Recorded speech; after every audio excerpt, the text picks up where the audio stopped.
distributor for electrical and datacom needs. And it's gone! A slammer for Nolan Arenado! Now, from the Stifel Financial Sports Studio, here's Tom Ackerman. Did you hear that, America's Drew? Sports Voice, KMOX. Oh, excuse me. It's a new open with, so I got to make sure I jump in there correctly, and with the Nolan Arenado highlight in there.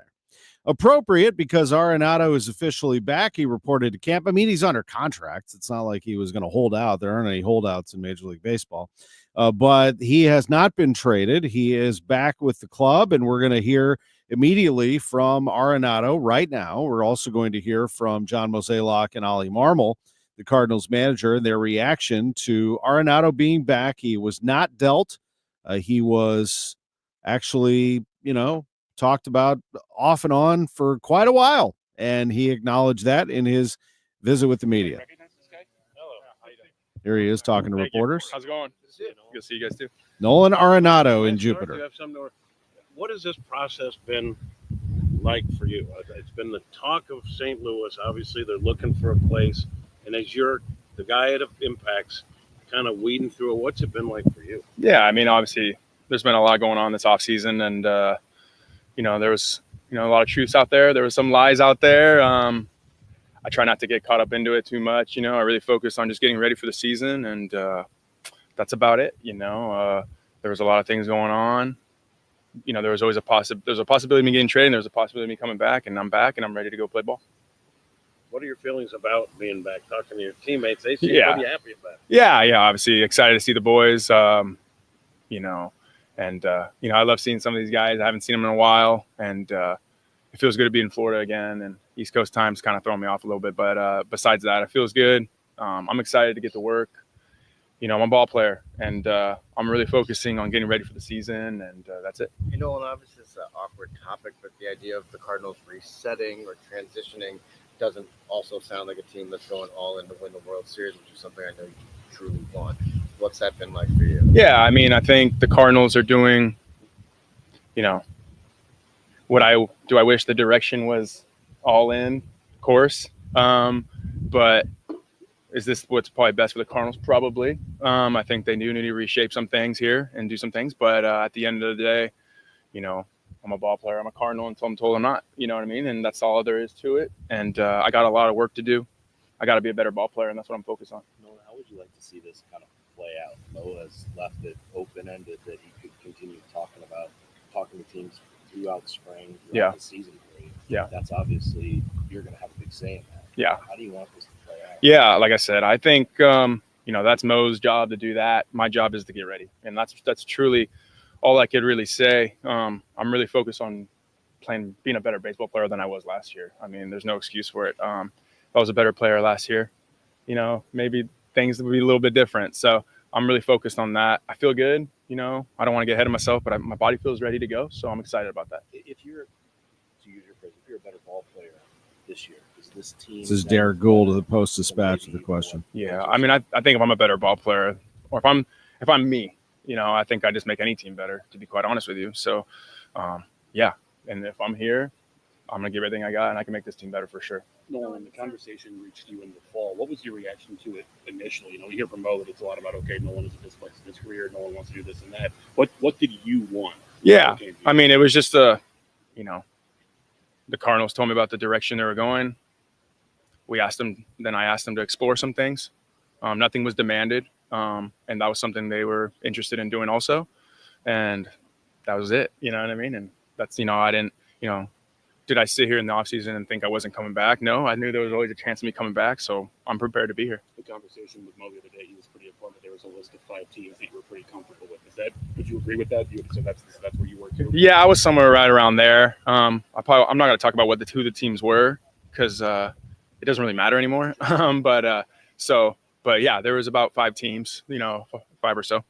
Nolan, you said you're a St. Louis Cardinal until you're told otherwise. After months of uncertainty and not knowing where you're going to go, how's it going to be like for you to adjust to being here, and where's your overall mindset about that? Yeah, I mean, I think the one thing about this place, I'm very comfortable. I know it, and that's going to help me get ready for the season. I'm in the right place. I feel ready. I feel I have a lot to prove. I'm very excited to take the field and flying over here, I had a lot to think about on that flight. And once I landed, I was like, all right, it's time to just get ready for the season and focus and do everything I can to get back to playing me. What things were you working on to get back to being you? I mean, everything. Explosion. I was in the weight room a lot more, lost weight. I got after it. I did what I felt was the right thing for me. And I'm hopeful that it comes into fruition pretty quickly here in spring training. My plan is to play a lot of games in spring training and just be ready to go opening day. When you thought of other teams you might go to, did you compare each of them against the circumstance and comfort you had here? No, not really. I didn't really think about it like that. I just thought, I got a family now, and to be willing to pick up my family and move them, it has to be something that is worth it, and so that's kind of why the list was fairly small. And I don't see myself really changing that list ever because, like I said, I got a family now, and I don't feel like moving them everywhere just to move them everywhere. Can you share what that mental process was like while you were flying? What you think through? Yeah, just about where my mind needs to be now. And, I don't really have a whole lot to say other than that. I got to go out and play ball and be me. And last year was not what I want the Cardinal fans to know me as. So I see this as an opportunity to kind of change that script. Well, how do you view it with a team that won 83 games last year, largely a lot of the same guys back? What do you make of the opportunity potentially to do some damage this year? Yeah, I think obviously we just got to score some runs. I think offensively we really struggled, and obviously I was a huge part of that problem. And my goal is to get back to driving in runs and playing great defense, and just like I said, just being me again. A couple of days ago, Mo said that there might be some awkwardness in camp when he got here between Matt and you. Have you spoken with him yesterday? And was there any of that? Yeah, I had a meeting already. Had a few meetings already. No, listen, I'm a ball player. I'm ready to work. It's not awkward for my teammates and my coaches. And to be honest with you, it's not really awkward with the front office. They have a job to do, and I have a job to do, and that's the best way I could really put it. No one I know Derek asked you about it. Take the ambiguity out of it. If Mo comes to you in a month or 2 months or 4 months and says, I have a deal now, are you open to that, or are you, let's play the season? Yeah, I don't know. I try not to, I don't even want to think that far ahead, to be quite honest with you, just because we're 5 months removed from last season and it didn't happen. So my mind is on getting ready and playing good baseball. I can't focus on things that I can't control right now. So, that's where I'm at. Thanks, Nolan. All right, there is Nolan Arenado with reporters just a little while ago in Jupiter, Florida. Matt Pauley providing that audio, and he's going to join us here in a couple of minutes. Sports on a Sunday morning. Check that off his list. He has visited with reporters and addressed the offseason trade talks. Just to recap, they did talk to teams. He was open to it, but he didn't go into the offseason thinking he wasn't going to be a Cardinal, knew there was going to be a chance to come back. And you heard the theme throughout. He wants to be himself. I want to get back to being me. I'm a ball player. Nolan Arenado is going to play all out and prepare all out. And sometimes I think it really weighs on him because he's such a great competitor, but he's going to do that whether he's a member of the Cardinals or the Red Sox or the Astros, although he rejected the trade, or the Savannah Bananas or whoever. Although he'd probably have to learn a dance number with the Savannah Bananas. But anyway, you get my drift. You get my point. He is trying to be, that is who he is. He's just a guy that wants to be great. And I really don't know how much this is going to affect him in that process of trying to be great. Now, whether he's a Cardinal at the end of the year or whatever, it's probably in his best interest not to let that get into his head. So he says all the right things there. We'll see how that affects the club. We're going to go to Matt Pauley next. Sports on a Sunday morning on KMOX from the Stiefel Sports Studio. Ever feel like there aren't enough hours in the day? If you get busy or miss your favorite show, don't worry. With Rewind, available exclusively on the free Odyssey app, you can stream your favorite shows on demand. You know your day is better with us. Get the news that matters to you from the local voices you trust. No matter what you're up to, give it a try. To get started, download the free Odyssey app and search for your station. That's AUDACY. Hey guys, Glover here from my friends at the Ophthalmology Associates. We are pleased to welcome Dr. Samuel Berry to the practice. Dr. Berry is a cornea surgeon with the latest knowledge and techniques for advanced eye care and treatment in the field. So what do we call them now? The doctors? No, just the best doctors to see for the best vision in St. Louis. Call 314-966-5000. We have treated more than 250 doctors, more than any other practice, which is why we're called the doctors, right? So I have been to see Dr. Bertie. My daughter Phoebe has been to see Dr. Bertie. We both love him. We thought the experience was fantastic. We have 3 locations with 3 great office staffs. The smiles are genuine. The concern is real. You will sit across from a doctor and have every single question you have answered, whether it's about a new prescription for your glasses or it's about LASIK surgery or cataract surgery. Just call 314-966-5000 or visit youridoc.com for Ophthalmology Associates. When you've been hurt in an accident, you need a law firm that wins. Onder wins. For over 100 years, Onder Law has been winning for St. Louis. With over $5 billion in negotiated settlements and over $300 million in verdicts, Onder wins. Voted best law firm by STL Today 2 years in a row, Onder wins. Whether it's settlements, verdicts, or awards, Onder wins. If you've been hurt in a car accident, trucking accident, or hurt on the job, Onder Law will get you the money you deserve. At Onder Law, winning is what we do. So when the stakes are high, Onder wins. Call us today for a free consultation. We don't get paid unless we win for you. Dial 314 or 6189-million. That's 314 or 6189, then all zeros. Or visit us online at onderwins.com. The choice of a lawyer is an important decision and should not be based solely on advertisements. Past results afford no guarantee of future results. Every case is different and must be judged on its own merits. If you want jazz music, go to New Orleans. Bagels, New York. And for psychics, think California Psychics. You want the best, you go to the best. At California Psychics, home of free spirits and open minds, we know better than anyone what makes a good psychic. That's why we guarantee if your reading isn't life-changing, it's free. Visit CaliforniaPsychics.com and experience the joy of certainty.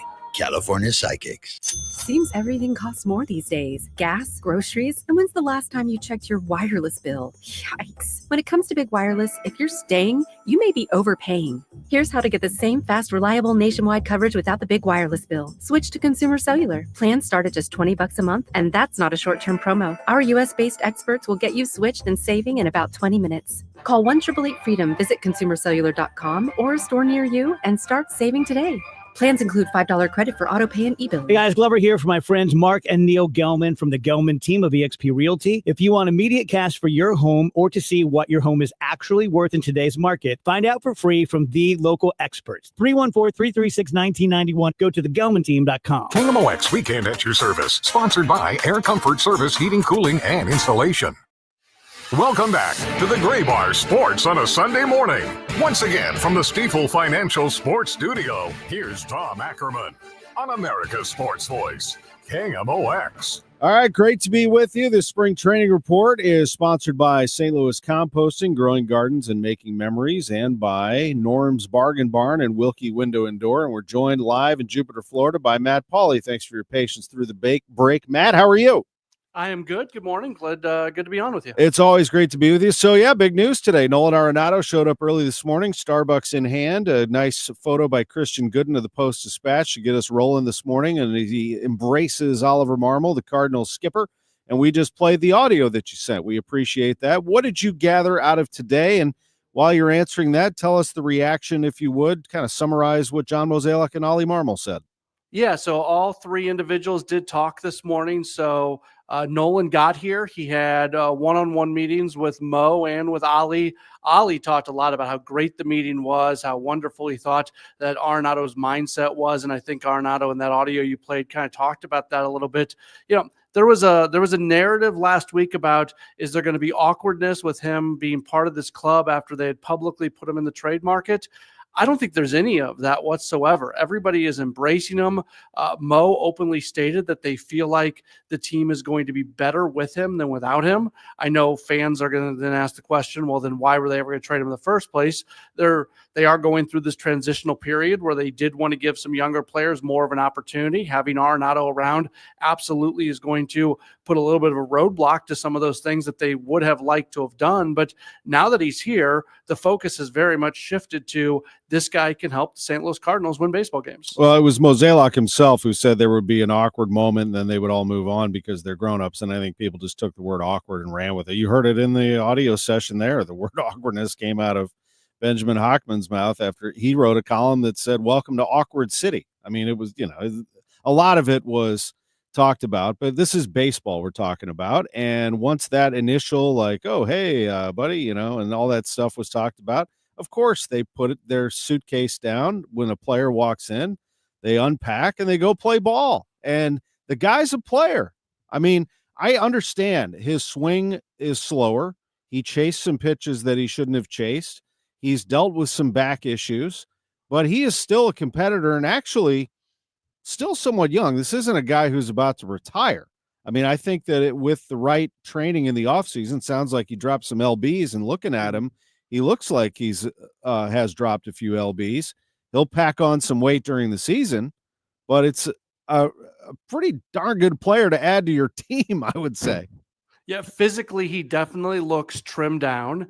His offseason was spent in the weight room. It was also spent doing some things like, kickboxing and some other martial arts type things, with the idea that that's going to help him with his bat speed, actually. So the numbers are out there, and the bat speed numbers were not great this past year. So he went into an offseason and said, what can he do to increase bat speed? And by increasing bat speed, then he's going to be able to turn on the ball. He's going to be pulling the ball more. He's going to have more power, doubles, home runs, so on and so forth. So that was the focus of his offseason. And now he gets to start. We're now less than a week away from the first Grapefruit League game. He said he expects to play a lot of games this year in spring. So we'll start to see in less than a week whether or not those changes he tried to make in the offseason are going to bear fruit here going into the season. I think he's going to have a really good year. I think he will have a very good year. He's got a lot of pride. He's a battler, and he is going to have a good year as long as he stays healthy. Now, let's address the second elephant in the room now that we've had Arenado arrive at camp,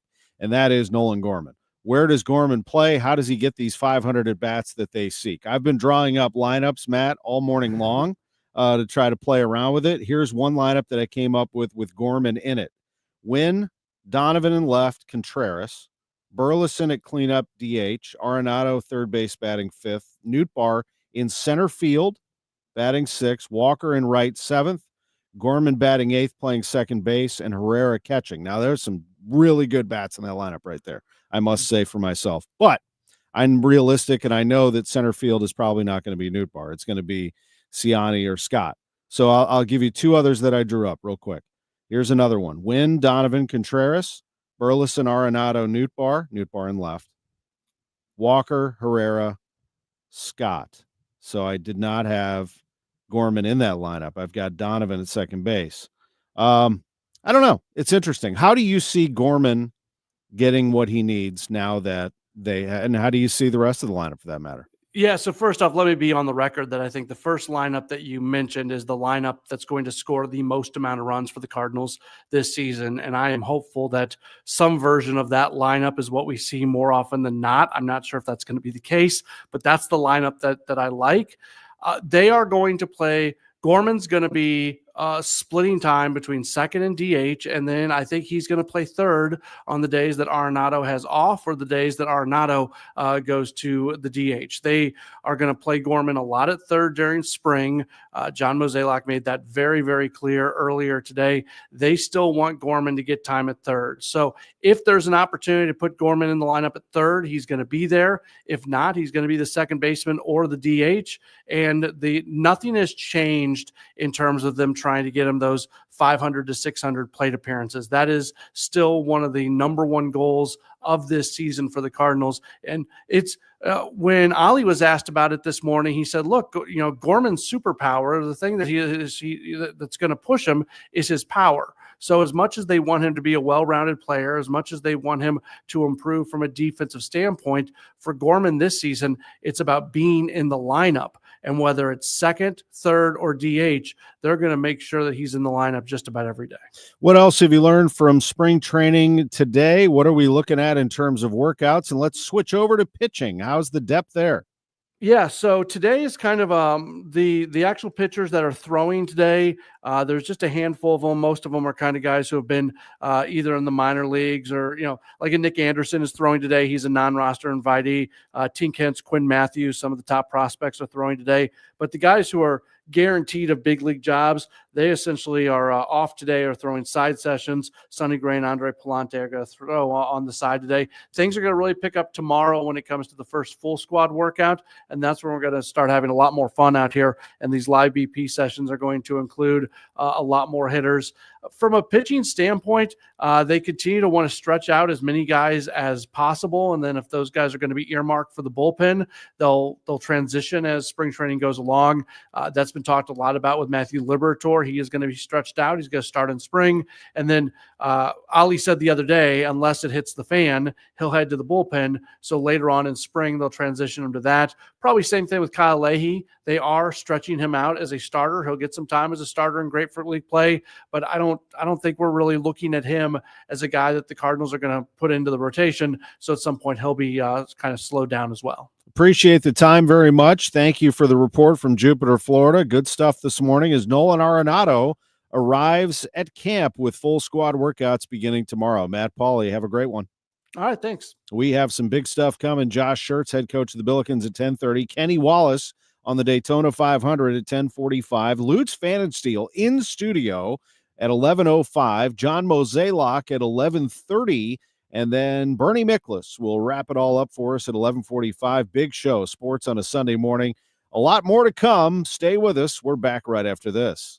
Prescriptions require an online consultation with a healthcare provider who will determine if appropriate. Restrictions apply. See website for details and important safety information. Price varies based on product and subscription plan. Hey guys, let's talk ED because millions of men experience it, but not everyone can access or afford treatments like Viagra. Well, Hims can help. Through Hims.com, you can get a full range of treatment options for ED, including daily or as-needed meds through a 100% online process. It all starts with an online intake form. Get started at hims.com/joy, and from there, a medical provider licensed in your state will determine if ED treatment is right for you. If prescribed, your medication is shipped to you for free.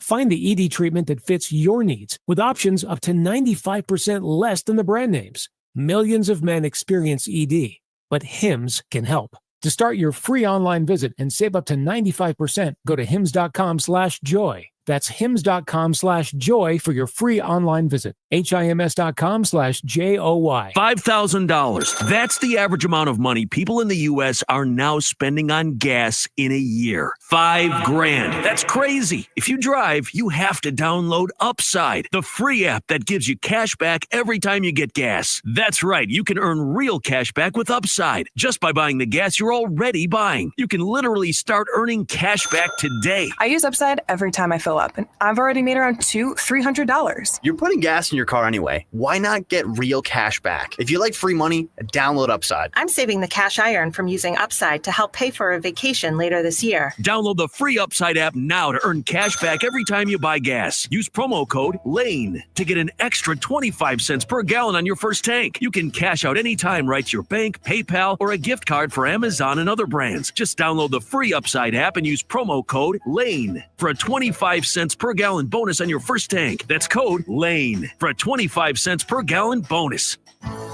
They're good. Gooder than you can imagine. And you can assure me that they've got it going on. Most of St. Louis thinks so. But my lips are turning blue. Are they fast? My darling, Jerry Kelly can install a new furnace tomorrow, no matter what day tomorrow is, even if we call late night. You are my hero. Technically, Jerry Kelly is your hero, but I'll take it. JerryKelly.com.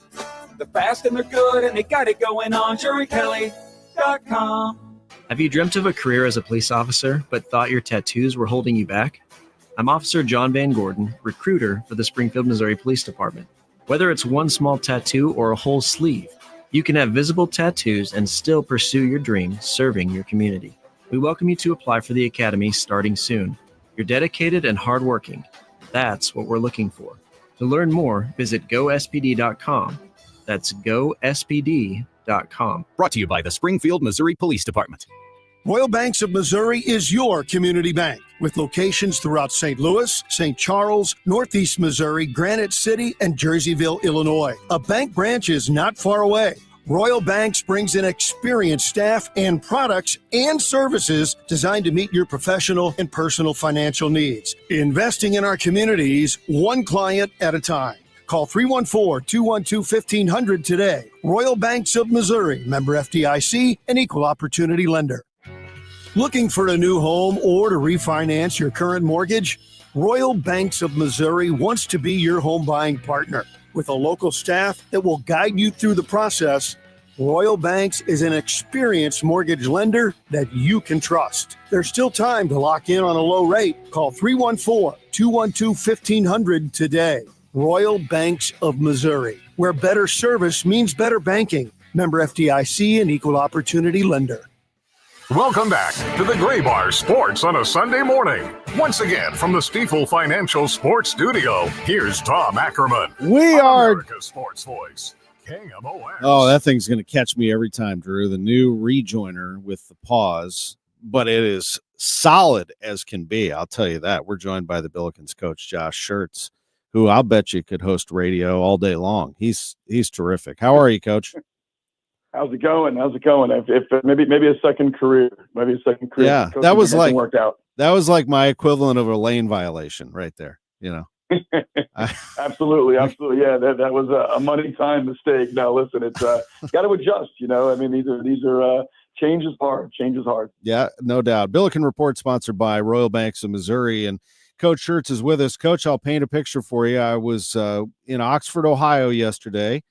Friday night, I was there, brought my daughter there. She has breaking news here. She has chosen Miami of Ohio as her college choice. Wow. Yeah, thank you. Excited about that. What a great school it is. Great sports tradition. Yeah. Anyway, I was at a sports bar and I had Indiana UCLA on one TV. I had SLU Loyola on the other. I was in absolute heaven. I mean, what a great night, eating food and having a cold one. Had my daughter across from me and enjoying myself. As it turned out, you know, college basketball is hard, and we love it, but it is an exhilarating ride and sometimes very painful. Both my teams, Indiana and SLU, ended up losing.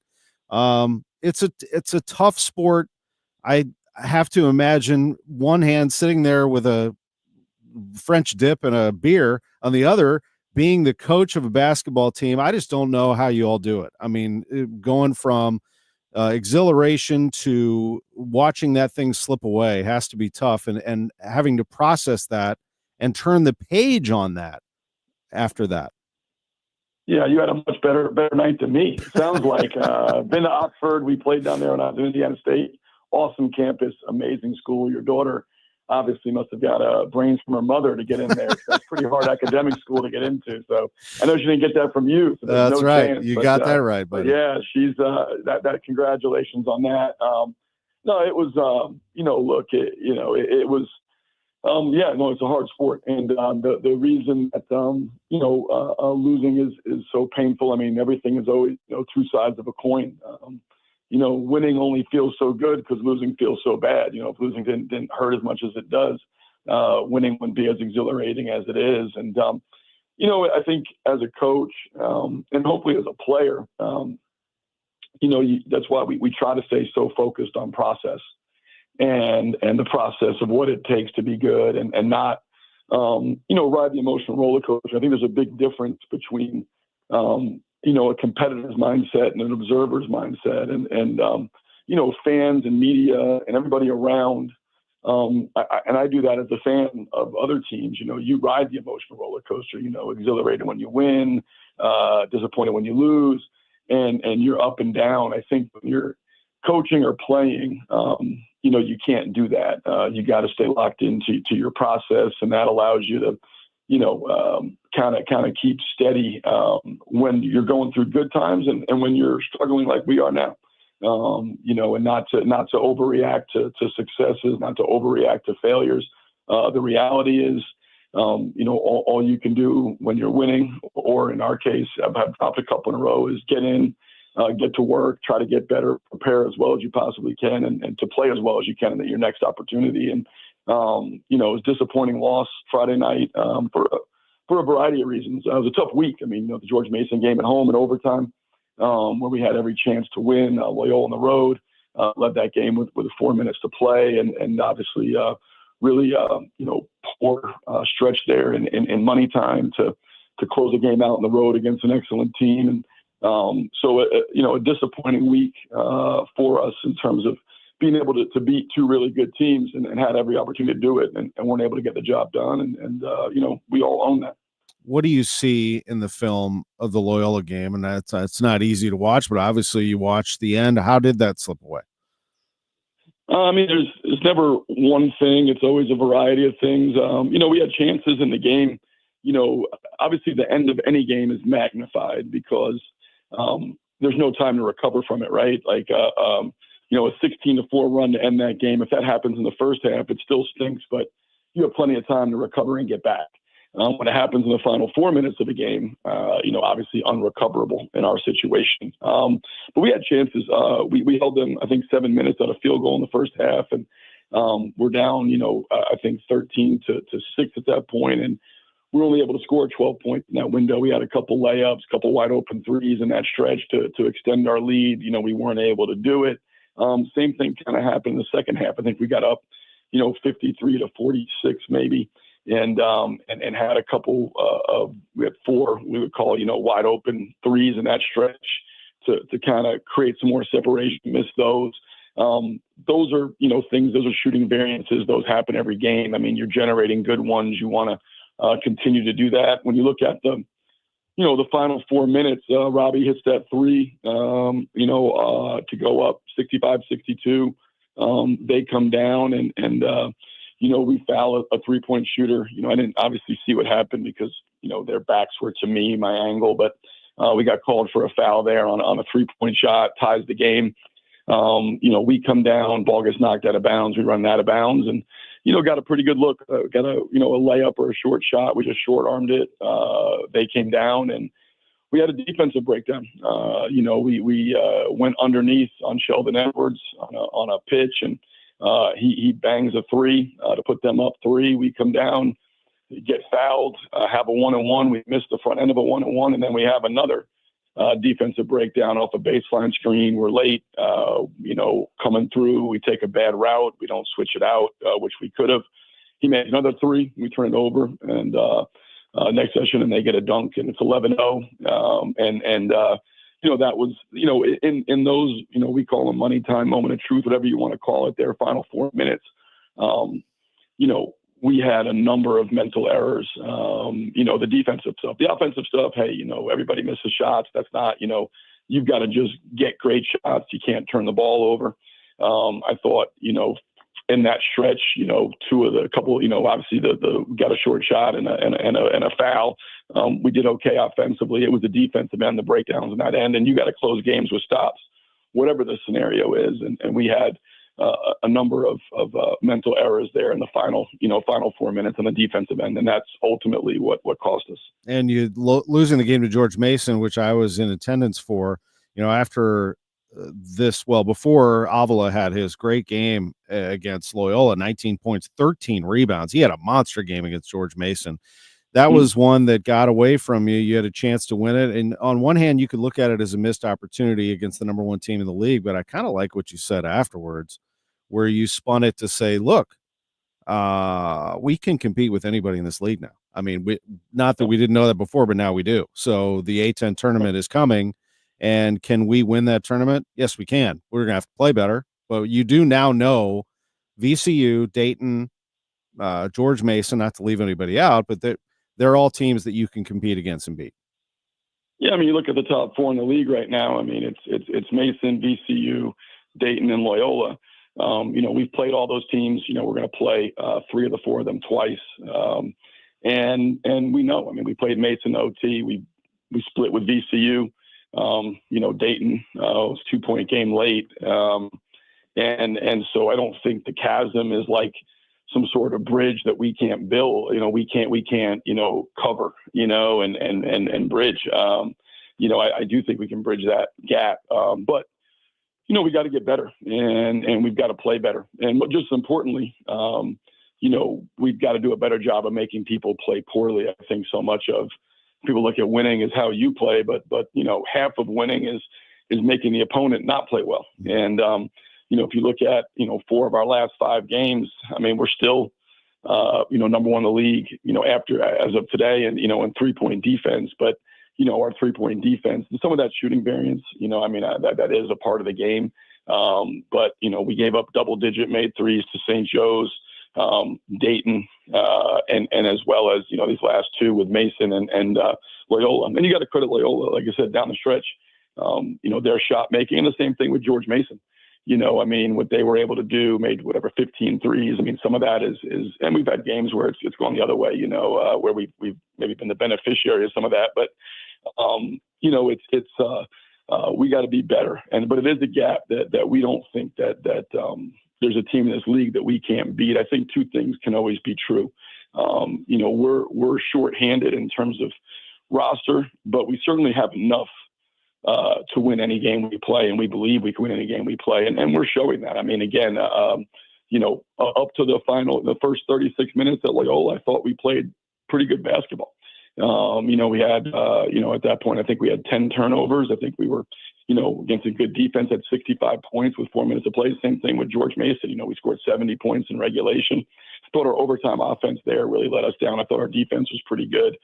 Had 1 breakdown, which they made the 3 there by Maddox, but where we were a little late to close out. But, in terms of that game as our offense, this game as our defense, we just got to be better at the end, because in this league, I do think the margins are very small. It's not like there's this, we're getting beat 25, we're not competing. Like, the games are going to come down to that final 3-4 minutes. Our ability to execute in those moments of truth when pressure's at its highest on both ends of the floor is where we got to make the biggest strides if we're going to have a chance to kind of get over the hump. Saturday the 22nd, 3 teams are going to be playing in the city. You got City playing on Saturday night.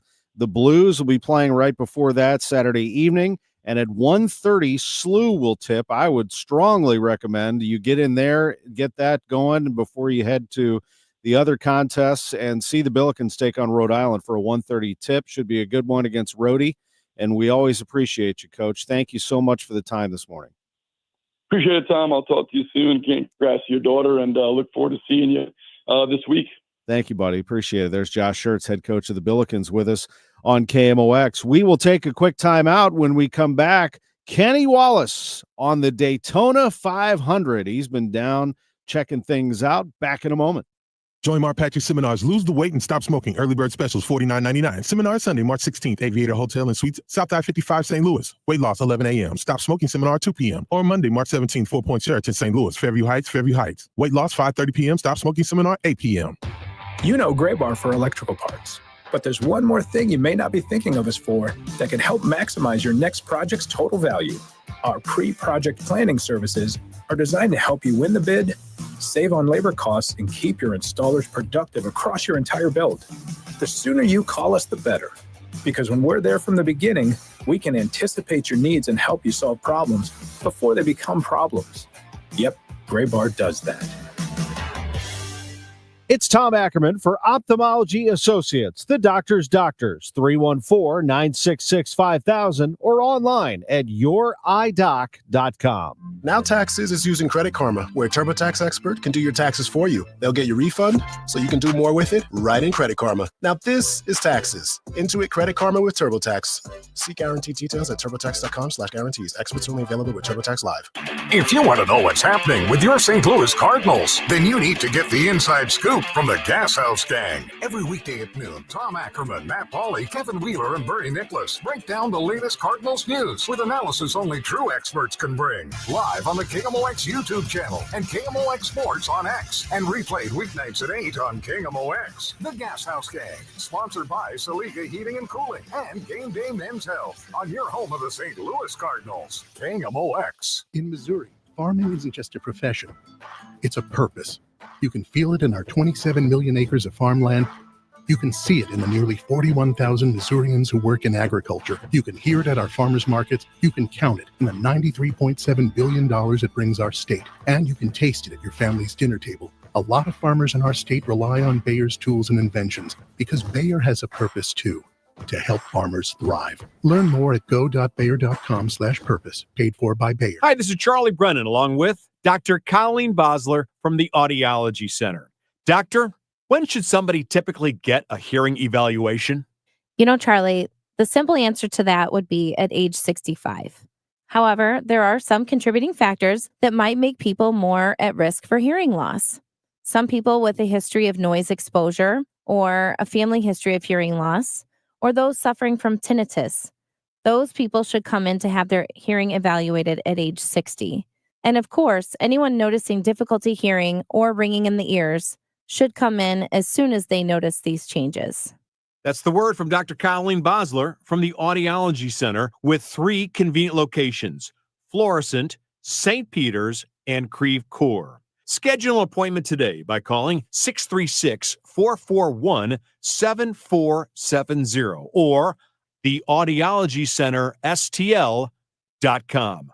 Welcome back to the Gray Bar Sports on a Sunday morning. Once again, from the Stifel Financial Sports Studio, here's Tom Ackerman on America's Sports Voice, KMOX. Hey, we'll connect with Kenny Wallace.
Truly is the Super Bowl of stock car racing, motorsports, and NASCAR.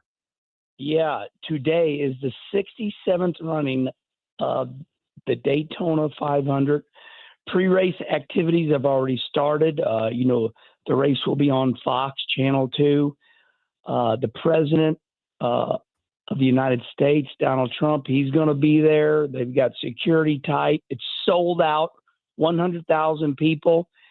And it's just a really exciting time for St. Louis, Missouri, because, you've had, Rusty Wallace, Kenny Schrader, Jamie McMurray, Carl Edwards, of course, Mike Wallace, myself, Kenny. St. Louis is full of NASCAR tradition. And of course, in September, we will have the NASCAR playoffs right here in St. Louis at Worldwide Technology Raceway. So today is a really big day, not just for the Daytona 500 and racing across America, but for St. Louis. It is. I never know who's going to win this thing. I mean, you could sit here and we talk about favorites all day long, and then it seems like every so often an unsung driver comes up and grabs it. Yeah, it really is. It has turned into a race that you don't know who's going to win. And here's why. Years ago, we used to be able to craft these race cars, and we used to be able to cheat them up a little bit. It would make it through tech, but everybody had something that nobody else had. Dale Earnhardt Jr., his car had a little special motor in it. The rear end was a little different. So, the Earnhardts and the Pettys, they ruled. But that's because they were good drivers, but they had better cars. Now, you're exactly right. Nowadays, NASCAR has created this new car called the Next Gen. And this car, everybody's got the same race car. Now it comes down to the great teams being able to tune the cars a little bit. And, you never know. We've seen a lot of surprise winners. And people say to me, Kenny Wallace, who's going to win the Daytona 500? I said, go down to the casino and go on the roulette table. There's really 37 numbers because you got 36 numbers on the roulette, but then you got, 2, the 0 and the 00. That's 38. That's close enough. And it's going to be exciting. That's why we're all going to be watching today. Absolutely. It's going to be fun. I think that it is a spectacle also because of the fans, because of the venue, because of the history. What do you feel when you're there, Kenny? Describe that for those who have not been to a Daytona 500. Listen, I'm a St. Louis guy. It's no different, than opening day when those Budweiser Clydesdales. You start getting goosebumps when those horses come into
Many of them are overpaying by thousands. GLP-1 medications for diabetes, weight loss, and more may not.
At the Vatican this morning, Il nostro primo pensiero va a Papa Francesco. Preghiamo per la sua salute. Sunday Mass was held without the Pope. This man was visiting from the U.S. We expected to have a papal blessing today, but we're not getting that. But we said a prayer for him instead. The 88-year-old Pope Francis spent a second night last night in the hospital. He's being treated for bronchitis. This is CBS News. A riddle brought to you by Progressive Insurance. What do your home and auto have in common? Progressive protects them both. It was an easy riddle. Learn more at Progressive.com. At 11:03, cloudy skies, maybe a few flurries lingering. It is 26 degrees downtown at the Arch. Good morning, I'm Scott Jagow. Our top story this hour, the forecast for the coming week. More frigid temperatures and more snow. Highs will be in the teens by midweek when a significant storm comes rolling in from the Rockies. With it, cloudy, bitterly cold, only in the mid-teens with some snow at times. It'll make roads very slippery very quickly, and the snow is at its worst Tuesday night and early Wednesday before ending. We're expecting 4 to as much as 8 inches, and it's all snow. There's no ice, no rain. It's just snow. AccuWeather meteorologist Joe Lundberg. A pedestrian has died after being struck by a driver on Route 30 in Jefferson County. The Highway Patrol says it happened last night in the eastbound lanes of 30 near High Ridge Boulevard. Not sure what led to the collision. A state highway crash reconstruction team is investigating. St. Louis police say a man was robbed of his electric wheelchair at gunpoint. This happened Friday in the Forest Park Southeast neighborhood. A police incident report from Saturday says the 61-year-old victim was not injured. He told officers he was approached by 2 masked men who demanded money and his wheelchair. The suspects drove off after the robbery. Anyone with information is asked to call the District 5 Detective Bureau directly. You can also call Crime Stoppers and remain anonymous. Julie Carpenter, KMOX News. The question all offseason, will Nolan Arenado be a Cardinal this year? Well, he's in Jupiter, Florida, and so is KMOX's Matt Pauley. Cardinals third baseman Nolan Arenado has reported to spring training after an offseason filled with trade speculation. He returns to man the hot corner for the Redbirds. Arenado is ready to put the business of baseball stuff to the side and shift his focus to what's happening on the field. I'm really focused on being a better baseball player than I was last year. I mean, there's no excuse for it. If I was a better player last year, maybe things would be a little bit different. So I'm really focused on that. I feel good. I don't want to get ahead of myself, but my body feels ready to go, so I'm excited about that. With all position players reported, the club will hold their first full squad workout tomorrow. This spring training report is brought to you by St. Louis Composting, growing gardens and making memories, and by Norm's Bargain Barn and Wookie Window and Door. In Jupiter, Florida at Cardinal Spring Training, Matt Pauley, KMOX Sports. As Joe Lundberg mentioned, temperatures not getting above 30 for the next few days. In fact, tomorrow, 23. About the same on Tuesday. That's when we have that storm coming in, 4 to 8 inches of snow, 16 on Wednesday and Thursday. Right now it is 26 degrees downtown at the Arch. I'm Scott Jagow, KMOX News. From KMOX Sports. A 2-2 pitch. This is the Gray Bar Sports on a Sunday morning. And there's a high fly ball. That's hit the deep left field. It might go. Gray Bar, your distributor for electrical and datacom needs. And it's gone! A slammer for Nolan Arenado! Now, from the Stifel Financial Sports Studio, here's Tom Ackerman on America's Sports Voice, KMOX. What does Scott Jagow have in his forecast for Saturday? You know what? I don't even care. I really don't even care. You pack 22,000+ in there. You get some of those beverages flowing. No one's going to care. They put the ski coats on, the warm hats on. They're going to be good to go at Energizer Park. Hand warmers. Get it going. City's going to be hosting Colorado on Saturday night at 7:30 on Y98 FM. And joining us in studio, this is a first for sports on a Sunday morning, but certainly not the last, is Sporting Director Lutz Pfannenstiel. It is great to see you. Good morning. Yeah, it's great to see you and not to hear you all the time. You know, it's better to have an eye contact as well. This is much better. This was something we discussed after the Energizer Park news conference, actually. I was very honored to be asked to host that, and we said, well, why not? Let's go in studio. You suggested it. We talked about it. I like it. You're right down the street. If I turn around here, this building is blocking me, but I would see Energizer Park from here. Yeah, I could just walk down. It wouldn't be that cold, to be honest. Yeah, it's a little chilly out there. So let me get your thoughts on that first off, since I brought it up. Playing in this kind of weather, because it will be frigid. It looks like it's going to be down into the teens on Saturday. I'm not sure that's going to stop the crowd, but what is it like to play in that kind of temperature? You know, when we opened the stadium against Bayer Leverkusen 2022, it was just as cold, and I think people enjoyed every minute of it. It's the first game of the season. I think the wait was so long that it doesn't really matter how cold or hot it is, or if it rains down or snows down, dogs and cats. I think everybody wants to be there and see that first game. And that's the same for the players. You know, I think once you kick off, you don't feel any cold, or you just want to be out there and win. The only thing is Colorado. I think they're used to a lot of snow and a lot of cold. But as I said, it doesn't matter. It's the first game of the season. We prepared a long time. We prepared really hard. We worked hard on the field and in the tactical room as well. And we can't wait to get it going. How is training going? You've been in California. Yeah, we've been in California, and actually we are still in California, only I'm not. Because of the weather condition, we left the team back actually in California to have some proper field conditions for the next few days. And then we have our last sessions here in St. Louis when it comes towards the weekend. So we've flown with a few players today to have our season opening event in the factory in Chesterfield. And I think, the preparation was really good. In Florida, we did struggle with the weather. It was really cold for Florida. It was raining. It was about to snow. It didn't, but about to snow.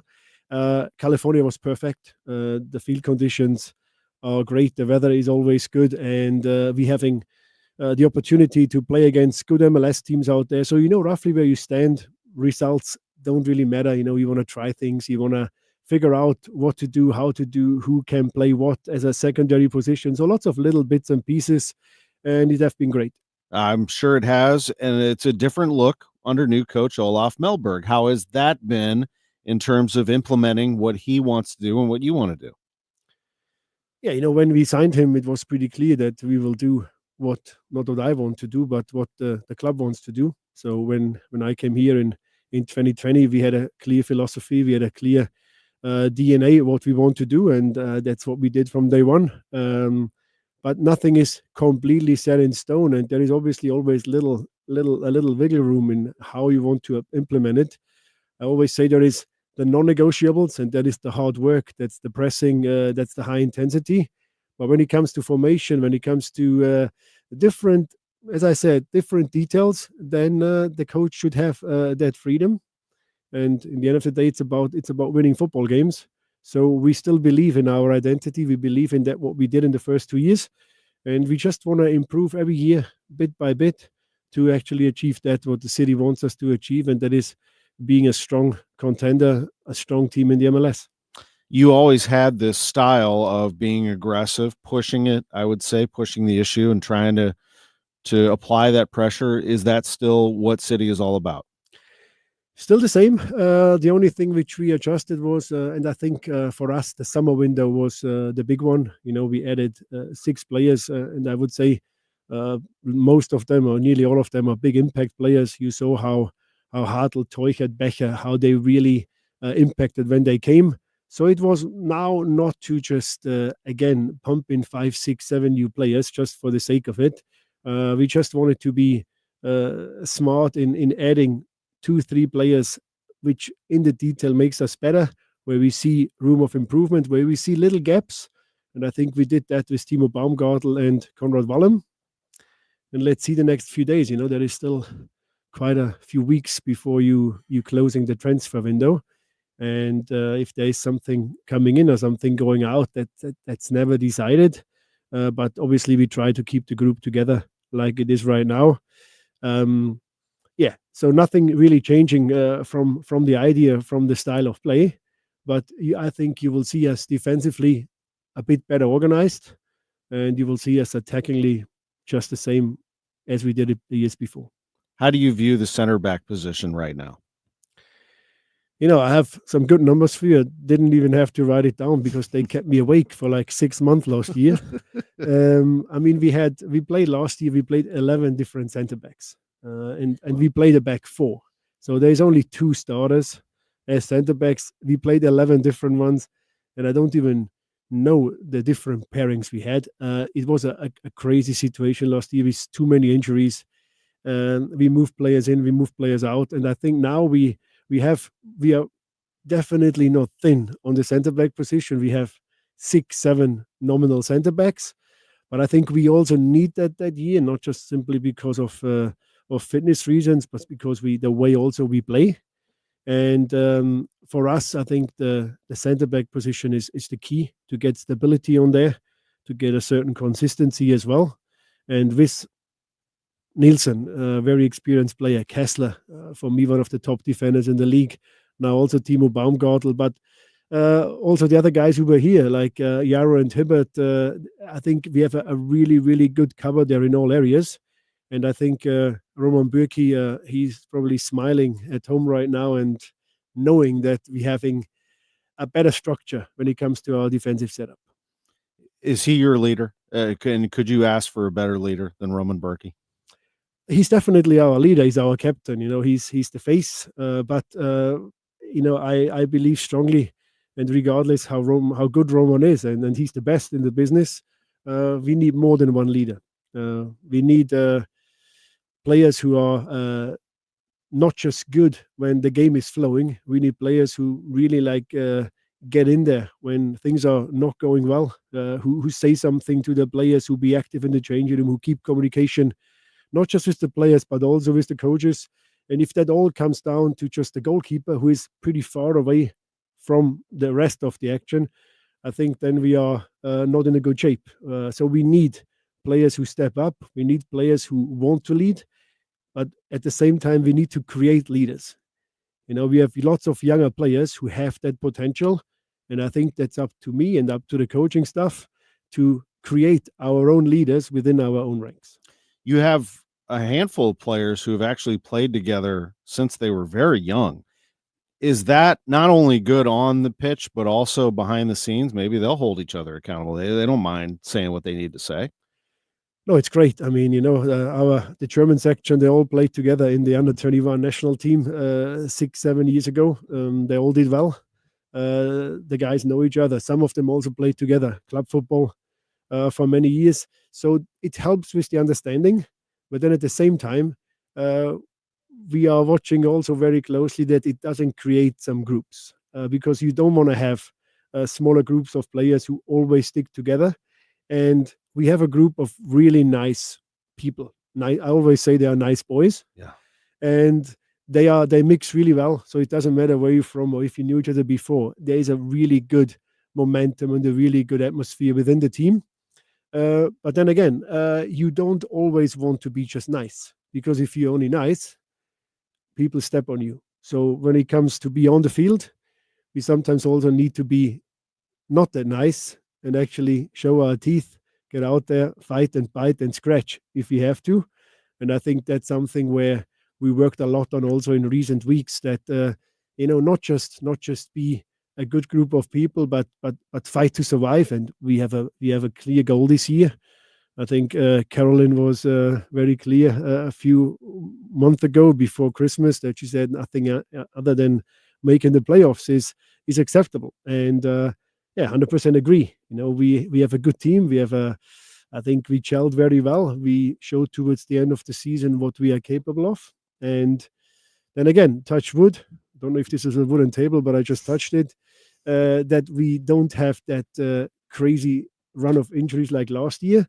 And if we keep our players fit, then I'm a strong believer that we will have a good season. The door frame and window frame behind you is wood. If you want to hit that. But I remember maybe you need somebody to pick you low in the conference or pick you towards or last. I felt that really was a big deal. I know I asked you about this last week, but I'll ask it again.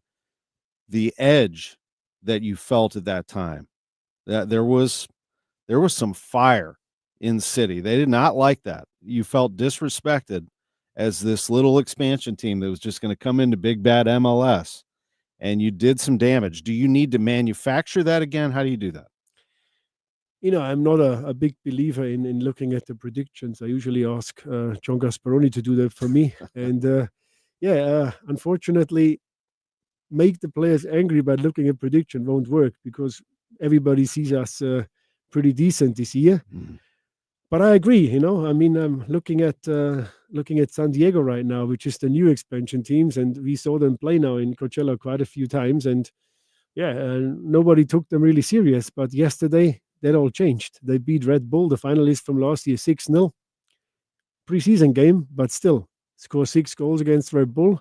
You must have a good team. So I'm pretty sure they got angry early on when people don't take them serious.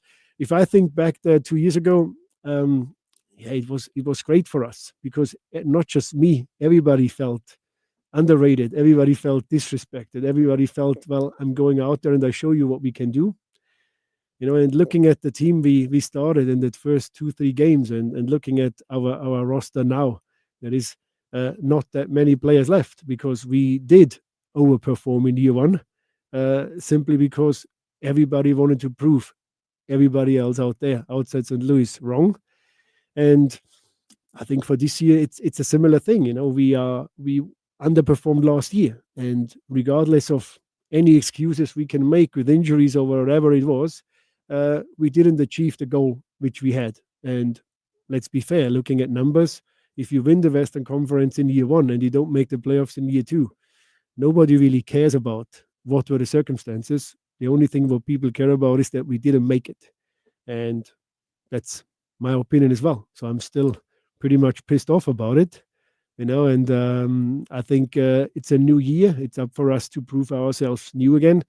And I think that's the beauty, Tom, that bringing in a new head coach who doesn't really care who did what before, because he gets his own impressions in a 6 weeks or 7 weeks preseason.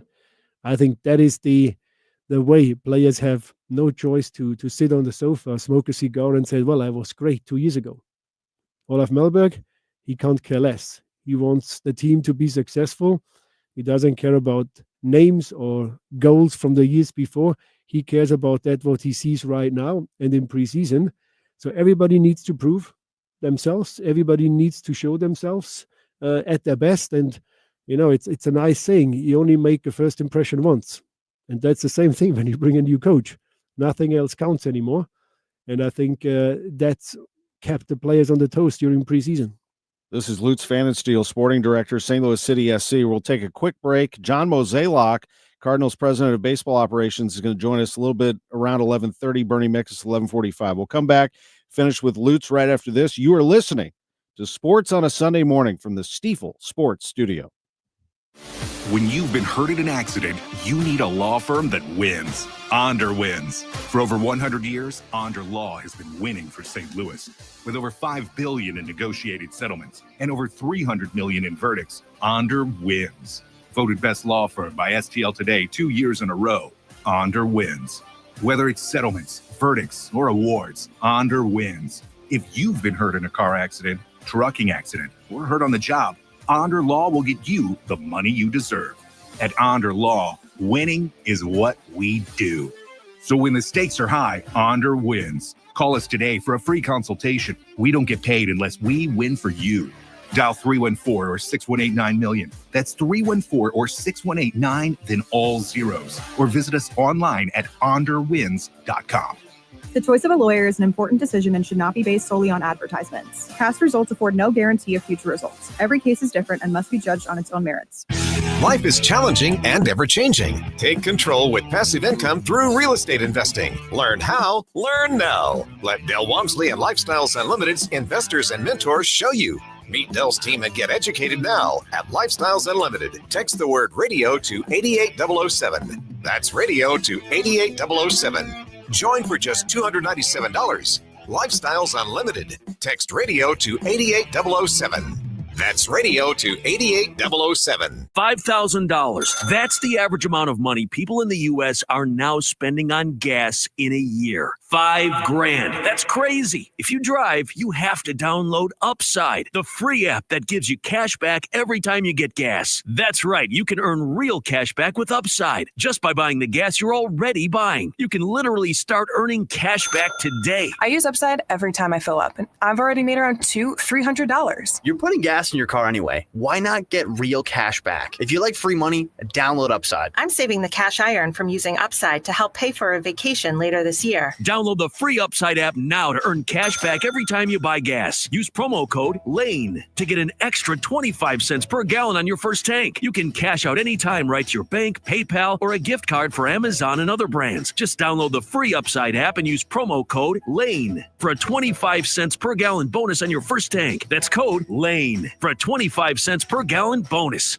Since 1991, St. Louis has served as the gateway to the best men's basketball tournament. Arch Madness. Experience buzzer beaters, madness, and Missouri Valley Conference glory. And it begins here. The 2025 State Farm MVC Men's Basketball Tournament, presented by Credit Union One and Great Southern Bank, tips off March 6th through the 9th. Celebrate 35 years of Arch Madness. Get your tickets now at archmadness.com. Join Mark Patchy Seminars Lose the Weight and Stop Smoking. Early bird specials $49.99. Seminar Sunday, March 16th, Aviator Hotel and Suites, South I-55, St. Louis. Weight loss 11 a.m. Stop smoking seminar 2 p.m. Or Monday, March 17th, 4 Point Church in St. Louis, Fairview Heights, Fairview Heights. Weight loss 5:30 p.m. Stop smoking seminar 8 p.m. Farming's hard. To feed the world, farmers have to work the land, brave the elements, and fight the battle against weeds. Weeds reduce crop yields, so prices go up and everybody gets less to eat. But 50 years ago, farmers got a new tool to fight weeds, glyphosate. It kills weeds while protecting the harvest. Time and again, it has been approved by the EPA and by leading regulatory bodies around the world. It helps enable practices that reduce erosion and keep soil healthy, which is good for the earth. Farming's hard, but it's a little easier with glyphosate. Learn more at go.bayer.com/glyphosate. Paid for by Bayer. Welcome back to the Gray Bar Sports on a Sunday morning. Once again from the Stifel Financial Sports Studio, here's Tom Ackerman on America's Sports Voice, KMOX. We'll take you to the bottom of the hour with Lutz Pfannenstiel, Sporting Director, St. Louis City SC, joining us in studio. We really appreciate this. I just love what you've done to St. Louis just in general in reviving the soccer culture. And I know it's not just you, it's the whole organization, from Carolyn Kindle and the Taylor family all the way down. But there is something special going on. People not just talking about City, and we see that. We see the logo, we see the banners, we see people coming to the games, but soccer is been given a new life. You have youth soccer players in this town that now see a professional team playing at this high level, and the dream of stepping on the pitch and playing for your hometown team is real. It is real, and I can see it already. Do you feel that when you're around talking about the academy? Yeah, I mean, 100%, because to be honest, to go back when I came, it was, I am just really thankful to Carolyn and the Taylor family to give me the opportunity to build something from scratch on an idea which was based on my experience I had from playing all over the world, but also running 2 teams in the Bundesliga. So it was a unique opportunity. And for me, the academy and City 2, they are simply not really looked at that much as they should be, because everybody looks at the glamour product, which is MLS. And I do understand it's a beautiful, best stadium in the country, great players, everything is top level. But then, especially in my capacity as a sporting director, I need to look into the bigger picture. So the first team is great, and this is the priority. But we should always remember that a priority only can work out if we're having the right foundation set.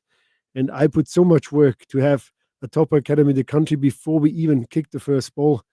When it comes to the coaching style, when it comes to coaching education, when it comes to give local players opportunities, we so far didn't see it necessary to go like other teams, scout all over the country, buying youngsters and bringing them into the system in the age of 14, 15, 16. I think we have so much potential here with our local kids that we have to really nourish that and cherish that and appreciate that. And look at the way so far we performed in City 2. City 2, 3 years, twice in the final of the conference, the other time also the playoffs. So we really maximized that out, and also based on lots of youngsters. So for me, the community and the academy and everything which has to do with development is just as important as the first team, because that's where what makes a football culture. Not just if you bring in a player from Germany or from Brazil or from anywhere in the world. The local flavor is the most important one. Always remember that, because if you don't really appreciate it, people will realize that one day. It's not just a business, it's the love of the game. It's belonging together. It's a cultural thing. And I think that's exactly the values the Taylor family spoke to me the first time I met them, which I fell in love exactly with that. To be honest, that's why I came here. I didn't, obviously I knew the MLS well because I played here for a while, and I knew St. Louis a little bit, but that was exactly the moment I said, yeah, you can build something special, because it's not just about bringing in players for $25 million. There's so much more behind it to actually have a Caden Glover or a Miggy Perez or local boys out there who also represent the country. And it have been great, And then for us, college placement. Nobody talks about college placement. We have every year 15, 20 players who go to the best schools in the country, but nobody really sees it. Nobody talks much about it. That's players who are just on the edge to be a professional. But they sometimes choose education and they choose that route. And it's brilliant to see a kid from St. Charles who never thought he will be actually playing organized football, playing now for Virginia on a full scholarship, that actually I get goosebumps because that's an achievement. And if we care, people out there in the community, they realize that the club cares not just about the Saturday game live against Miami with Messi, but there is so much more to it when it comes to football than just that one moment every week. There's a lot of stuff happening, and yeah, they're definitely very excited for the future. As you take on Colorado on Saturday at Energizer Park, you have an event coming today. This is a party at the factory that is about to go down. Tell me a little bit about that. Yeah, we were supposed to be with the whole team. So sorry, guys, we couldn't make it, unfortunately, because of the weather. But we did fly. Some of our top players are here. Olaf Melberg will be here. I will have a little look as well. I think Carolyn will join. Diego, the president, will be here as well. So there will be, we talk obviously about the season. We talk about the new kid. So there is, I think, a lot of fun for the fans out there. And I know it's sold out. But then again, it shows a week before the game, freezing cold out there. Like my ears are still burning from walking up the stairs, but people will show up and getting out there. And that I told you many times, the unconditional support, that is something which St. Louis makes, for me, playing in so many clubs and working so many clubs, that unique kind of feeling I have to the city, because if the Blues doing well or not so well, people are there. The Cardinals are playing, people always support. And the same feeling we have here. There is always this love of the game and this unconditional support. So, it's a unique sporting culture, and I'm very proud actually to be here and be part of it. There is no sports region in the country like ours. There are some that may claim to be the best. We have claimed to be the best. There's nothing quite like our experience and what our fans are all about. Sunday, 2 to 4, that is today at the factory. It is an event that, as you mentioned, is sold out, the limited capacity. So next time around, you're going to have to get in there. Taylor Twellman's going to MC. That's pretty awesome. So looking forward to that. Looking forward to carrying. We are honored to carry your games on Y98 FM. We love carrying them and all the programming here on KMOX. It's a treat to have you in studio. Let's do this again. Sounds good. Looking forward to it. Lutz Pfannenstiel, sporting director, St. Louis City SC. A little extended visit in studio with us. Coming up next, we go back down to Jupiter, Florida. The Cardinals president of baseball operations, John Mozeliak, will be with us. You're listening to Sports on a Sunday morning on KMOX. Get dressed for the 10th anniversary of Jet Men's Fashion Week, February 16th at Energizer Park. It's a great event, raising awareness for men's prostate cancer through men's fashion. Redefine menswear with designers like Terry Singh, Holly Gibson, Julius Evans, Shop Ambition, and more, while supporting this great cause. Together, we can make a difference. Get more information about Jet Men's Fashion Week at KMOX.com/events. I don't know how to ask. They know what sounds are funny. Or what smells are funky. That's right. No one knows their furnace like they do. So go ahead, ask. Okay. Is your furnace funky? If it is, then make but one call. And Jerry Kelly will be there the very next day. Call anytime, 8 to 8, 8 days a week. And Jerry Kelly will fix your furnace or install a new one the very next day. JerryKelly.com. Celebrate twice as much with NordVPN's birthday deal. Get 72% off and a coupon for up to 1 year free. Visit NordVPN and discover the benefits. Secure up to 10 devices with a single account. Encrypt your online traffic. Reduce the risk of phishing, scams, and malware with NordVPN's Threat Protection Pro. Get the special birthday deal at NordVPN.com. Additional terms apply. NordVPN.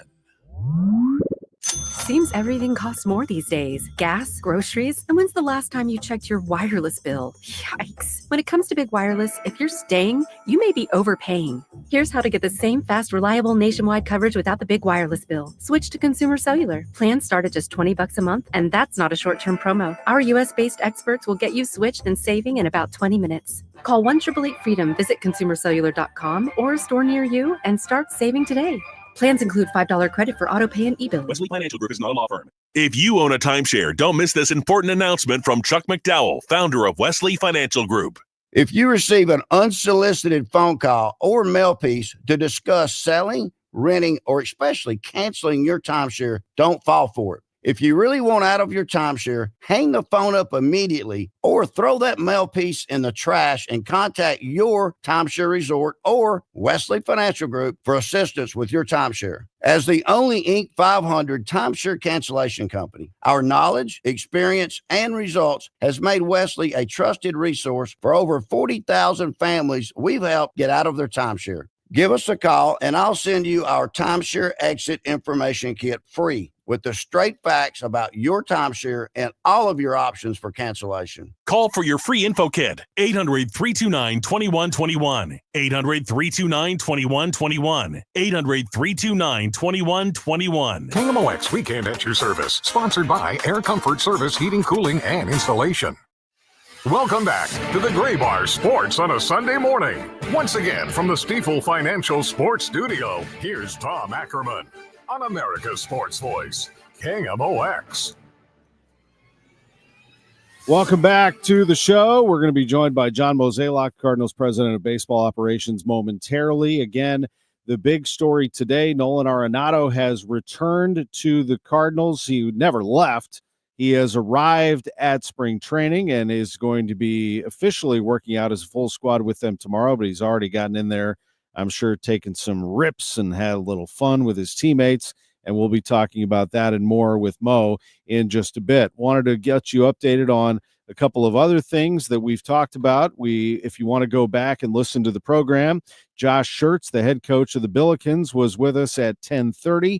We talked about their loss to Loyola on Friday and previously to George Mason, what that means for them in the standings and how they think about themselves moving forward. You can just go to the Odyssey app and our Sports on a Sunday Morning podcast page. We'll have that as well.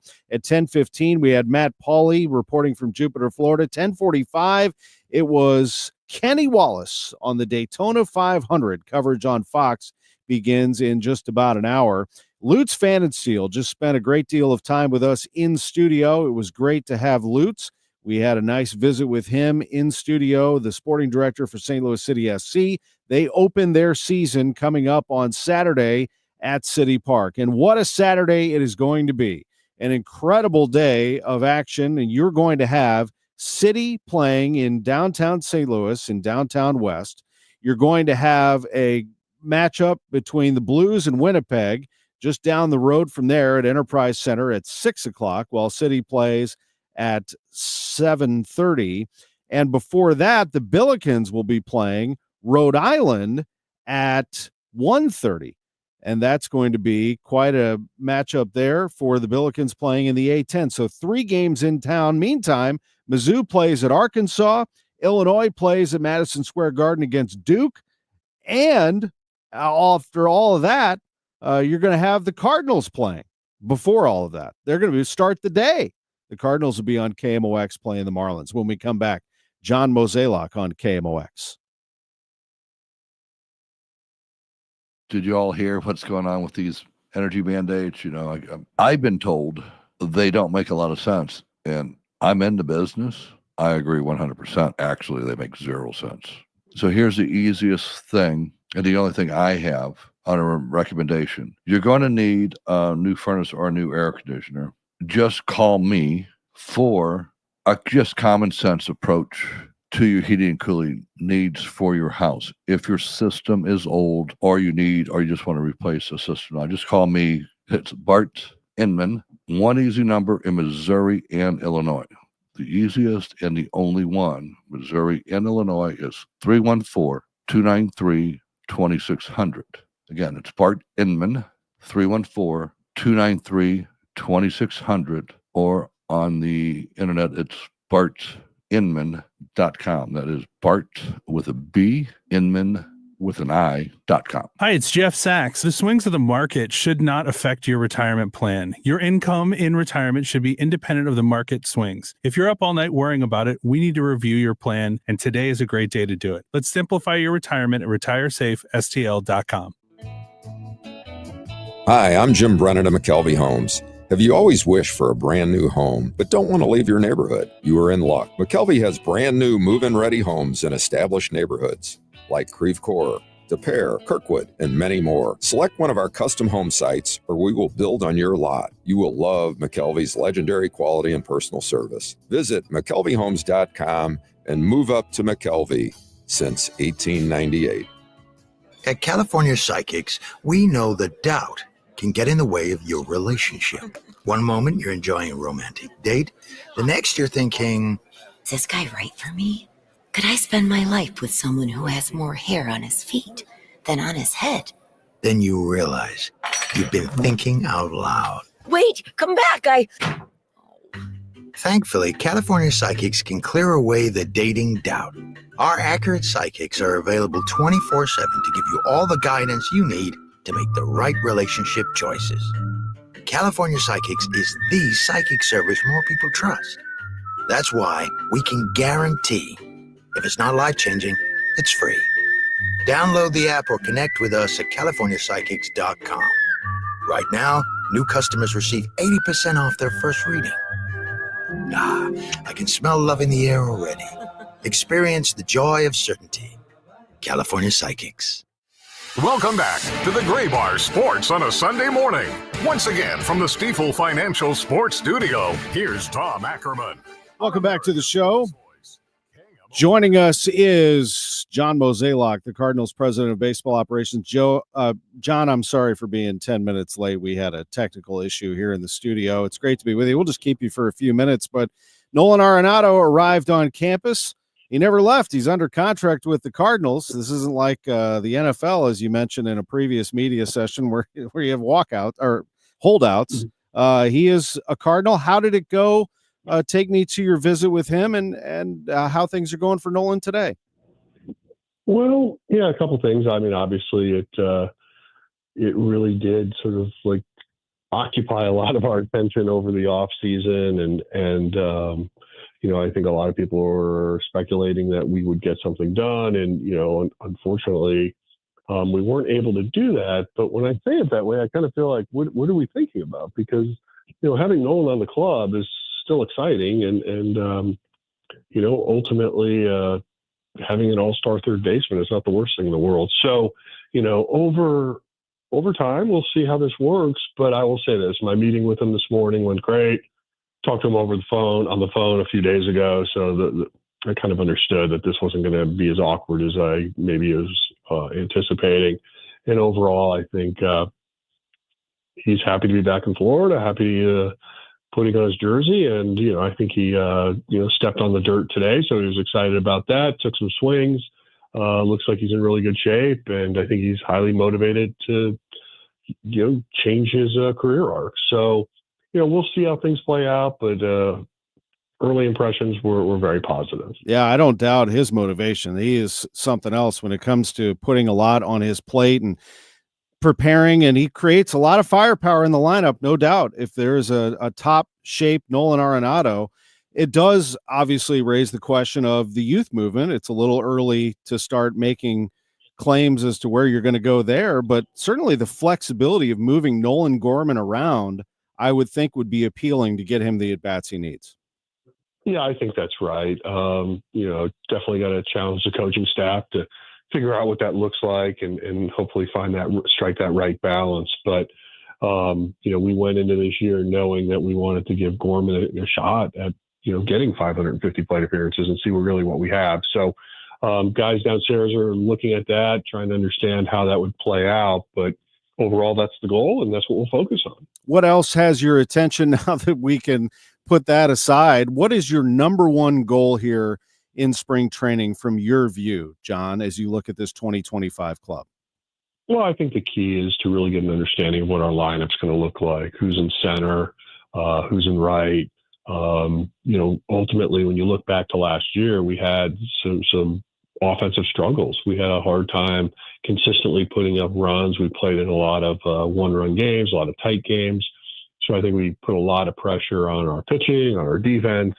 And will we have the ability to see some of these young hitters take that step forward and be that impact bat that we think they're capable of doing? And if we do, should be a fun team to watch. If we don't, then it's probably going to look a lot like last year. So hopefully some guys take that step forward and we're able to consistently score runs.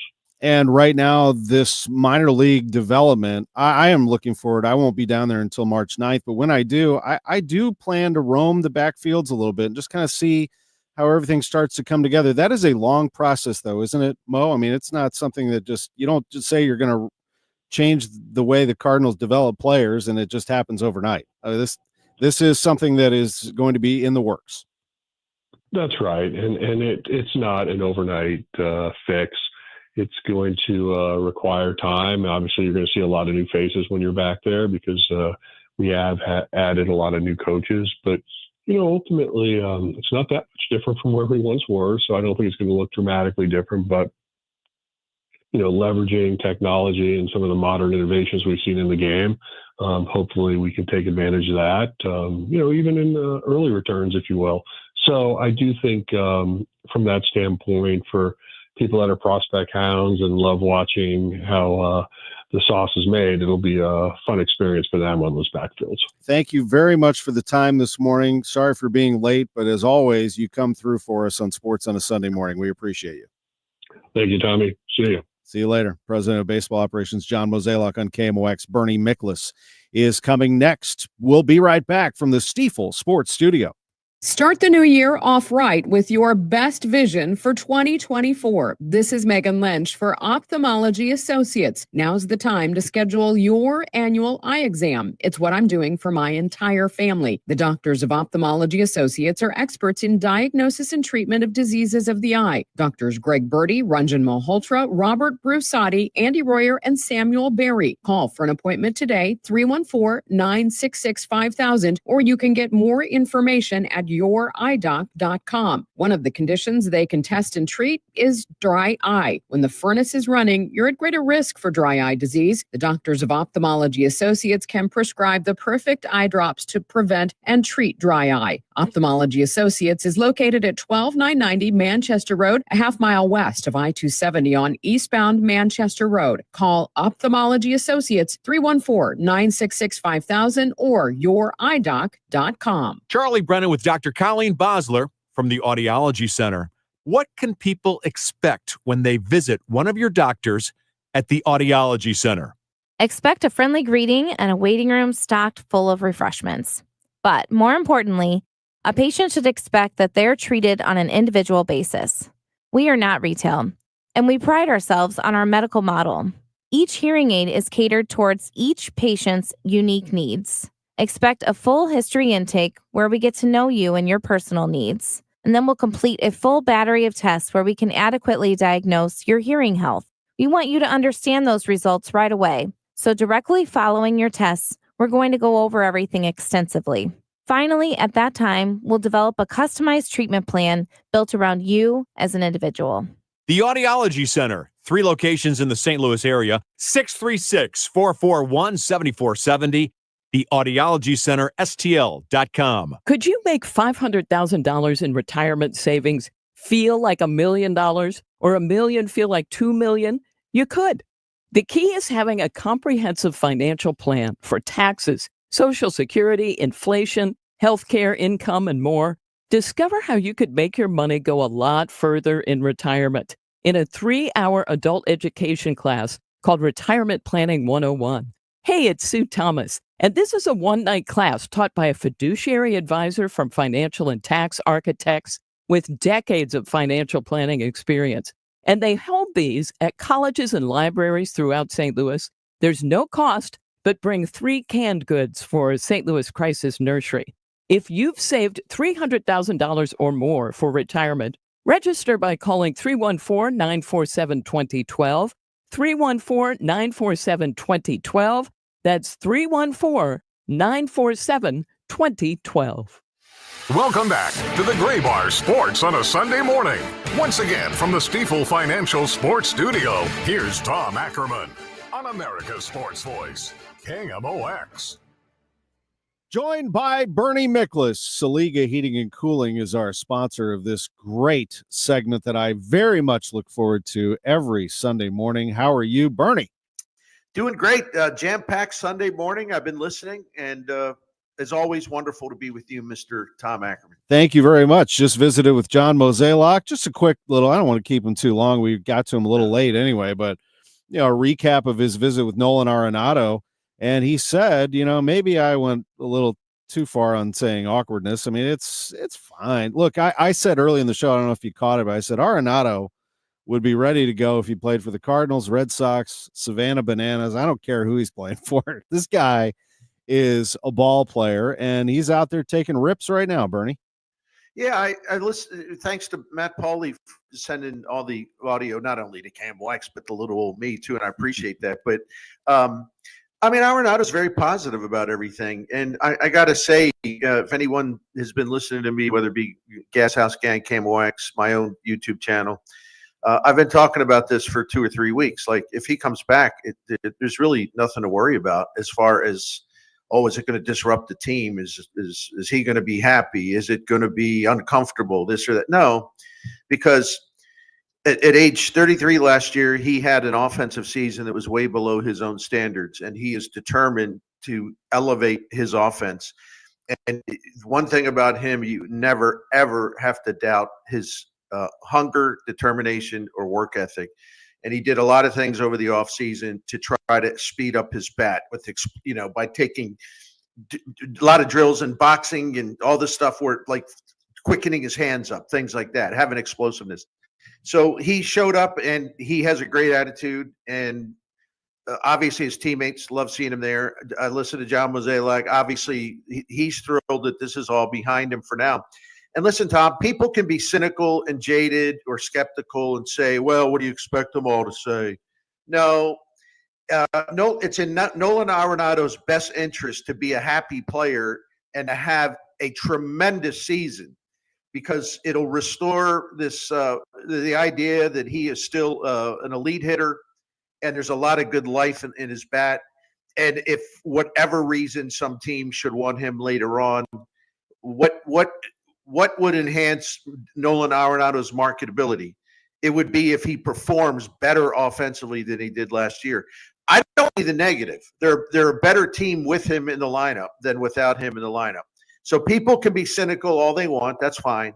But we all thought, those of us who weren't trying to stir up controversy, we all thought that Nolan Arenado would be in his head would be totally fine if he had to come back to the Cardinals, because you just said it. No matter what uniform he's wearing, this man feels like he's got a lot to prove.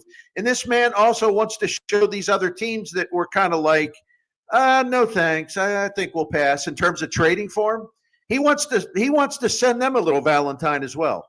I could see it in his face. I saw the video of his message to the media as well, and there is something to prove there. Looks like he's in good shape too. He's been working hard in the offseason. Let me give you a lineup that has some firepower in it. All right, this is with Arenado in it. You tell me a hole in this lineup. Now, this isn't the lineup they're going to go with. This is the lineup I'm going with for maximum offense. Here's my lineup. Mason Wynn leads off and plays shortstop. Brendan Donovan bats second, plays left field. Wilson Contreras batting third, playing first base. Alec Burleson's the cleanup hitter. He's the DH. Nolan Arenado at third base, batting fifth. Lars Nootbaar in center field, batting sixth. Jordan Walker in right field, bats seventh. Nolan Gorman plays second base and bats eighth. And Ivan Herrera is the starting catcher, batting ninth. Now, you tell me, aside from Gorman maybe chasing some bad pitches and Walker also, where we have an issue there. That's a pretty good lineup.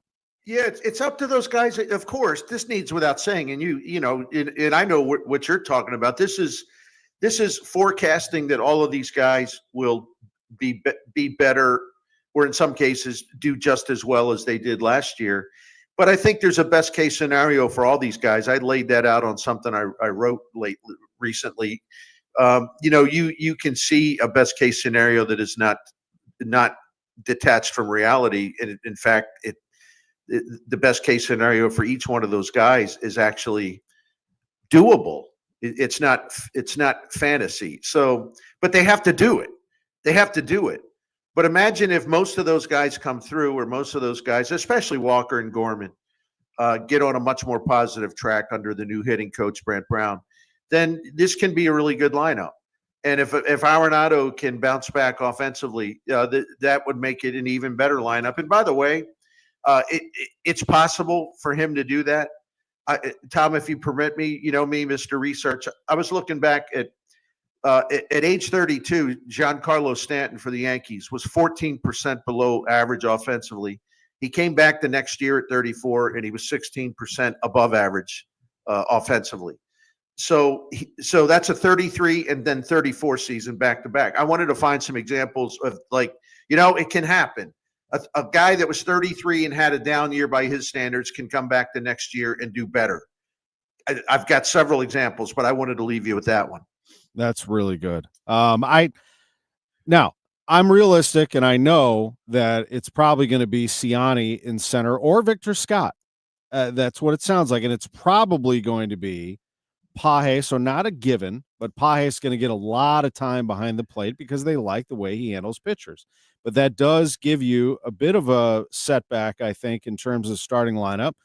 But mostly, I think they just need to be flexible again. I mean, I got to know where Thomas Sajaci is going to see some time. And I think Gorman can be moved around a little bit. It's interesting. It'll be on them this next 6 weeks. I think it draws some intrigue to spring training, quite honestly. It does. And I just hope that, a player like Victor Scott actually gets an opportunity, and, they don't have it mentally in their mind, well, he's probably going to have to open the year at Memphis. Give him a full shot, see what he does. I think they're going to have to balance offense and defense. I heard John Mozeliak talking down in Jupiter earlier. Ali Marmol talking about this in Jupiter earlier. And he was just saying, there's no set thing about this, in terms of who to play at what position. And I think he was referring to center field. A lot of it depends on who's the starting pitcher that day. Like, for example, the Cardinals have some really outstanding ground ball starting pitchers. Well, in that case, a day where really good ground ball pitchers are working, at least first 5 innings or so, you don't need Ciani in center field as much. You just don't. You want to have your best defense in there, but you also want to have someone in center where they don't have to have the range of Willie Mays, because it's not going to be as many fly balls. They're going to have to be really smart about how they deploy their guys and balancing offense and defense. But with Ivan Herrera, me, I'm pretty rabid about this issue. What I don't understand is how they expect him to improve defensively, and he's worked really hard on it. I don't know how they expect him to improve defensively, I should say, unless he's playing behind the plate a lot. And it's no disrespect to Pedro Pajes, but clearly Herrera's got much more offensive upside. Here's a question from Bill on our YouTube page. Does Ollie make the lineup for what he wants to see or what Bloom wants to see? Bloom's not. He's not in charge. He's not in charge, so I'm not sure why we're jumping ahead to 2026. But whatever. Listen, I'm really kind of annoying when I continue to talk about this, but I'm not sure why there is such an incredible disconnect out there about people just assuming that it's one or the other. It's like, oh, see, that's coming from the front office. So, Ollie doesn't want to do that. No, I don't know that, actually. See, Ollie's defying the front office. No, he's not. It's a collaborative effort. And this isn't me trying to spin something or trying to be Mr. Happy. It's not that at all. I've been hollering about this for 2 or 3 years, if not longer. The Dodgers just won the World Series, and yeah, they have a lot of talent, but they've been a great team. Listen to Dave Roberts when he talks about it. They have conversations. The manager has conversations with the front office every single day, and they go over what the options are, and they reach a common agreement. I'm not sure why everyone thinks this is like, some powerful executive like dictating to the manager, or the manager saying, I'm going to do what I want. The manager's job has changed dramatically. Now managers work with the front office in deciding, well, this would be your optimum lineup. What do you think? Well, I think this. They go back and forth. Why do people want to make it because of some kind of Waterloo moment if there is there's a lineup decision that may not be something the front office is fired up about or vice versa? It's just analytics are here, my friends. They're not going away. All right. I see the Bernie show. You have a number of videos on, speaking of YouTube, on this and other topics. It is pretty great to be able to subscribe to that.